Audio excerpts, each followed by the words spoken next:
அசைவ உணவு. நடமாடுகிற ஜீவ ஐந்துக்கள் யாவும் உங்களுக்கு ஆகாரமாய் இருப்பதாக பசும்பொன்னுகளை உங்களுக்கு தந்தது போல அவைகள் எல்லாவற்றையும் உங்களுக்கு தந்தேன். ஆதியாகமம் 9:3. கர்த்தர் ஆதாமையும் ஏவாளையும் சிருஷ்டித்த போது அவர்களுக்கு காய்கறி உணவையே தந்தார். ஆதியாகமம் 1:29. ஆனால் நோவாவின் காலத்துக்கு பிறகு மனுக்குலத்திற்கு சைவ உணவோடு கூட அசைவ உணவையும் சேர்த்து தந்தருள சித்தமானார். பூமியிலே நடமாடுகிற ஜீவ ஐந்துக்களும் சமுத்திரத்தின் மச்சங்களும் உங்களுக்கு ஆகாரமாய் இருப்பதாக என்று கர்த்தர் சொன்னார்.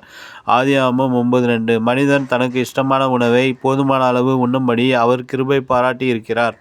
ஒருமுறை மோசேக்கும் ஆரோனுக்கும் விரோதமாக இஸ்ரவேல் ஜனங்கள் முறுமுறுத்து, இந்த வனாந்திரத்தில் யார் எங்களுக்கு அசைவ உணவு தருவார்கள்? இறைச்சி சாப்பிட ஆசைப்படுகிறோம். தினமும் இந்த மன்னாவை சாப்பிட்டு சலிப்படைந்திருக்கிறோம் என்று சொன்னபோது கர்த்தர் அங்கே காற்றை வீச பண்ணினார். அந்த காற்று இஸ்ரவேலரின் பாளையத்திலே காடைகளை கொண்டு வந்து குவித்தது. அவர்கள் சாப்பிட்டு திருப்தி அடைந்தார்கள். எலியாவை கர்த்தர் 3 விதங்களிலே போஷித்தார். முதலாவதாக கர்த்தர் காகங்கள் மூலமாக அசைவ உணவை கொடுத்தார். வேதம் சொல்லுகிறது, காகங்கள் அவனுக்கு விடிய காலத்தில் அப்பமும் இறைச்சியும் சாயங்காலத்தில் அப்பமும் இறைச்சியும் கொண்டு வந்தது. 1 ராஜாக்கள் 17:6. இரண்டாவது, கர்த்தர் சாரிபாத் விதவியின் மூலமாய் போஷித்தார். அவளுடைய பானையிலிருந்து மாவும் கலசத்திலுள்ள எண்ணெயும் பஞ்ச காலமெல்லாம் குறைந்து போகாமல் இருந்தது. 1 ராஜாக்கள் 17:13-14. மூன்றாவதாக கர்த்தர் தம்முடைய தூதனை அனுப்பி எலியாவை போஷித்தார். தேவதூதன் கொண்டு வந்தது என்ன? தழலில் சுடப்பட்ட அடையும் ஒரு பாத்திரத்தில் தண்ணீருமே. 1 ராஜாக்கள் 19:6. கர்த்தர் உங்களையும் அற்புதமாய் போஷித்து வழிநடத்துவார்.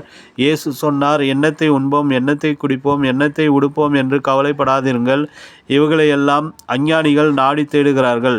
இவைகளெல்லாம் உங்களுக்கு வேண்டியவைகள் என்று உங்கள் பரமபிதா அறிந்திருக்கிறார். மத்தேயு 6:31-32. ஆண்டவராகிய இயேசு இந்த பூமியில் வாழ்ந்தபோது ஒருமுறை 5 அப்பத்தையும் 2 மீன்களையும் கொண்டு 5000 பேரை போஷித்தார். இன்னொரு முறை 7 அப்பங்களையும் சில சிறு மீன்களையும் கொண்டு 4000 ஜனங்களை போஷித்தார். மீன்களை கொண்டு தயாரிக்கப்பட்ட அந்த அசைவ உணவினை ஜனங்கள் எல்லோரும் திருப்தியாய் சாப்பிட்டார்கள். இயேசு உயிர் தெழுந்த பிறகும் கூட திபேரியா கடற்கரையிலே சீசர்களை எதிர்பார்த்து அவர்களுக்கு உணவை சமைத்து வைத்திருந்தார். அது அசைவ உணவு. வேதம் சொல்லுகிறது, அவர்கள் கரையிலே வந்திறங்கின போது கரி நெருப்பு போட்டு இருக்கிறதையும் அதில் மேல் மீன் வைத்திருக்கிறதையும் அப்பத்தையும் கண்டார்கள். யோவான் 21:9. தேவ பிள்ளைகளே, இந்த புதிய ஆண்டிலே உங்களையும் கர்த்தர் அப்படியே போஷித்து நடத்துவாராக. நினைவிற்கு, நானே வானத்திலிறங்கின ஜீவாப்பம். அந்த அப்பத்தை புசிக்கிறவன் என்றென்றைக்கும் பிழைப்பான். நான் கொடுக்கும் அப்பம் உலகத்தின் ஜீவனுக்காக நான் கொடுக்கும் என் மாம்சமே என்றார். யோவான் 6:51.